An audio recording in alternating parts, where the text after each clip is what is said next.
दोस्तों, ये है हमारी पृथ्वी, जहां आज किसी भी जीव को अपना जीवन बिताने के लिए सारे एलिमेंट्स मौजूद हैं। लेकिन हमारी पृथ्वी हमेशा से ही ऐसी नहीं थी। आज से करीब 4.5 अरब साल पहले तो पृथ्वी का अस्तित्व तक नहीं था। इस जगह मौजूद थे तो सिर्फ धूल और कण। फिर आखिर इस पृथ्वी का निर्माण कैसे हुआ? कैसे यहाँ किसी जीव का जन्म हुआ और कैसे ये पृथ्वी जीवों का घर बनी? इन सभी सवालों के जवाब जानने के लिए चलिए हम चलते हैं आज से लगभग 5 अरब साल पहले।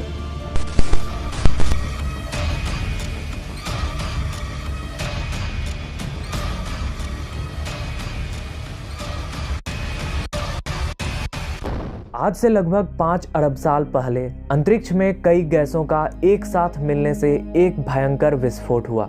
इससे आग का एक विशाल गोला बना, जिसे आज हम सूरज कहते हैं। ये धमाका इतना जोरदार था कि चारों तरफ धूल के कण फैल गए और ग्रेविटेशनल फोर्स के कारण ये कण बड़े बड़े पत्थरों में बदलने लगे, जो लगातार सूरज का चक्कर लगा रहे थे। समय बीतने के साथ ये पत्थर भी आपस में टकराने लगे और एक दूसरे से जुड़ने लगे। कई करोड़ सालों तक ऐसा चलता रहा और आज से लगभग 4.5 अरब साल पहले हमारी पृथ्वी एक आग के गोले के रूप में सामने आई। ऐसे समय में धरती पर सिर्फ उबलता हुआ लावा, चट्टाने और कुछ जहरीली गैसें हुआ करती थी। अब इसके साथ ही हमारे सोलर सिस्टम के सारे प्लैनेट्स भी बन चुके थे। इस समय पृथ्वी और मार्स के बीच थिया नाम का एक और प्लैनेट मौजूद था। सूरज की परिक्रमा करने वाले एस्ट्रॉयड करोड़ों सालों तक पृथ्वी पर गिरते रहे और ऐसी घटना हमारे इस पड़ोसी प्लैनेट थिया पर भी हो रही थी। पृथ्वी की ग्रेविटेशनल फोर्स की वजह से थिया प्लैनेट 50 किलोमीटर प्रति सेकंड की स्पीड से पृथ्वी की ओर लगातार बढ़ता जा रहा था। अब पृथ्वी की ओर बढ़ते हुए एक ऐसा दिन आया जब थिया प्लैनेट का पृथ्वी से टक्कर हुआ। इस भयानक टकराव की वजह से पृथ्वी के हिस्से कणों के रूप में अंतरिक्ष में फैल गए और एक रिंग की तरह पृथ्वी की परिक्रमा करने लगे। अब परिक्रमा करते हुए इन पत्थरों में भी टकराव होने लगा, जिसके कारण हमारे चांद का निर्माण हुआ। और इस वक्त पृथ्वी पर बस एक ही समंदर हुआ करता था और वो था 1990 डिग्री सेल्सियस के तापमान पर उबलते हुए लावे का।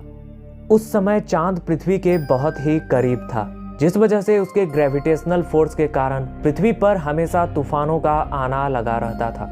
लेकिन एक लंबे अंतराल के बाद चांद धीरे धीरे पृथ्वी से दूर जाता गया और अब पृथ्वी पर तूफान थम गया था। इस समय हमारी धरती पर सिर्फ एक गैस मौजूद थी और वो है मीथेन गैस, जो इतनी जहरीली है कि इंसानों की जान तक ले सकती है। ग्रेविटेशनल फोर्स की वजह से पृथ्वी के रिंग्स में मौजूद चट्टानें अब पृथ्वी पर गिरने लगीं।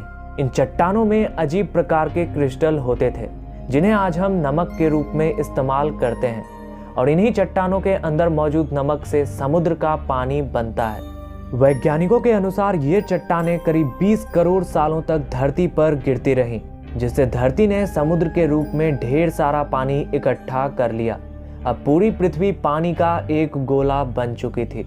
लेकिन हमारी पृथ्वी के सबसे अंदर का कोर रेडियो एक्टिव पदार्थ से बना था, जिस वजह से ये हमेशा गर्म होता रहा और इस गर्मी को बाहर निकालने के लिए ज्वालामुखियों का निर्माण हुआ।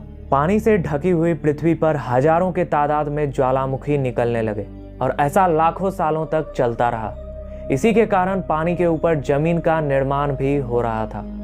लेकिन इस वक्त भी पृथ्वी पर वातावरण ना होने के कारण अंतरिक्ष से उल्कापिंडों की बरसात हो रही थी। आज से लगभग 3 अरब साल पहले पृथ्वी पर ऐसा वक्त आया जब पृथ्वी का वातावरण लगभग स्थिर होने लगा था। ज्वालामुखी निकलना धीरे हो गए थे और पृथ्वी का एक दिन 12 घंटों का होता था। साल बीतते गए और धीरे धीरे सूक्ष्म जीव विकसित होते गए और समूह में रहने लगे। लगभग आज से 2.5 अरब साल पहले पहली बार ऐसे जीवों का निर्माण हुआ जो जीने के लिए पानी के मिनरल्स और धूप का इस्तेमाल करते थे और ये वातावरण में ऑक्सीजन भी छोड़ते थे। अब तक ज्वालामुखी भी निकलना बंद हो चुके थे और इन माइक्रो बैक्टीरिया की वजह से वातावरण में ऑक्सीजन की मात्रा बढ़ रही थी। वैज्ञानिकों के अनुसार 2 अरब सालों तक पृथ्वी पर ऑक्सीजन का स्तर बढ़ता रहा और साथ ही पृथ्वी के घूमने की समय सीमा भी कम होती गई और आज से करीब 1.5 अरब साल पहले एक दिन 16 घंटों का होने लगा था। ऐसे ही हजारों साल बीते और फिर ये सूक्ष्म जीव भी मरना शुरू हो गए। उस वक्त पृथ्वी का वातावरण ठंडा होने के साथ साथ ऑक्सीजन से भर चुका था, जिसके कारण जमीन और वातावरण में स्थित आयरन और मिनरल्स ऑक्सीजन से रिएक्ट होने लगे। और फिर एक ऐसा समय आया जब हमारी पृथ्वी मार्स के जैसे लाल हो चुकी थी। वक्त बीतने के साथ साथ धरती के टेक्टोनिक प्लेट्स में दरारें आने लगी, जिसकी वजह से पृथ्वी के अंदर का लावा जमीन पर खुला उबलता रहा।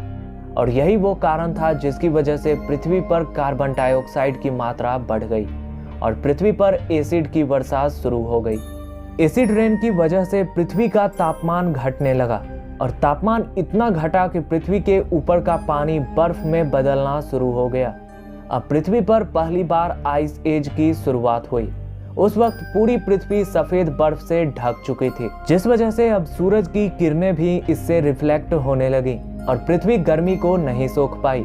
इसी कारण पृथ्वी कई लाखों सालों तक बर्फ से ढकी रही। लेकिन फिर से एक बार पृथ्वी के अंदर से गर्मी ज्वालामुखी के रूप में बाहर निकलने लगी और ज्वालामुखी के गर्मी से बर्फ पिघलना शुरू हो गया।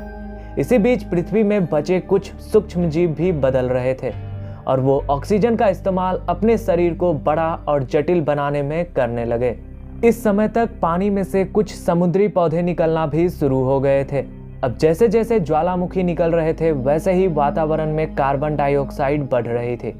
वक्त के साथ साथ बर्फ तो पिघल गई, लेकिन एसिड की वर्षा फिर से शुरू हो गई, जिसकी वजह से पृथ्वी एक बार फिर बर्फ से ढक गई। ऐसा बार बार कई हजारों साल तक होता रहा और इसी कारण अब समुद्री जीव वातावरण के हिसाब से धीरे धीरे विकसित हो रहे थे। इस बीच कई सारे जीव और समुद्र भी लुप्त हो गए, लेकिन जो बच गए वो धीरे धीरे पृथ्वी के तापमान में ढल गए। कुछ इस तरह हमारी पृथ्वी का निर्माण हुआ और ये जीवों के रहने लायक एक जगह बनी। दोस्तों, इसके आगे पृथ्वी पर जीवन का विकास कैसे हुआ और डायनासोर कैसे विकसित हुए, इन सभी सवालों की चर्चा हम अगले वीडियो में करेंगे। तो अगर आप हमारे चैनल पर नए हैं तो चैनल को सब्सक्राइब कर लें। फिर मिलेंगे अगले वीडियो में।